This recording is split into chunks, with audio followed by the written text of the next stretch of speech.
Hey, listen up. If your Bluetooth speaker charges, but only when you plug the cable into an odd position, congratulations, you have the classic problem that no one explains. Today I'm going to show you how to repair the charging port and make it so secure that even your ex didn't leave with that much confidence. And no, you don't need to be an engineer. Just don't do anything crazy with the soldering iron. First, we open the speaker. Take it easy. Don't break anything, please.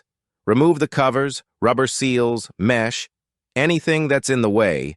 Yes, it seems complicated, but it's more about patience than strength. If you've made it this far, you're already more of a techie than most. Now look at this. The charging cable completely loose. It's no longer connected to anything useful. And here's the important part. You can't always solder in the exact same spot, because the trace might be damaged. So you have to improvise. But use your brain. We're going to use a new cable. 2 wires. Positive and negative. Basic rule. Red, positive. Black, negative. If you get it wrong, you don't fix it. You break it. So pay attention here.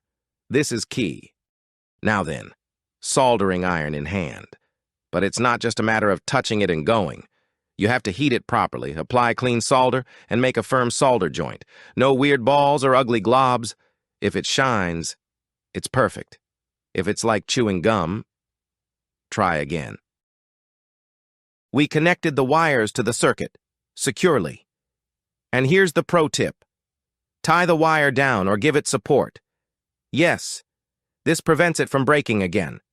Because it's not just about fixing it, it's about making it last. We reconnect the battery, carefully, always respecting the polarity. We reassemble everything, and the moment of truth arrives, and boom, it charges perfectly. Now this port will never fail again. If this trick helped you, comment below, and tell me what you want to fix next. And follow me, because here, we fix what others have given up on.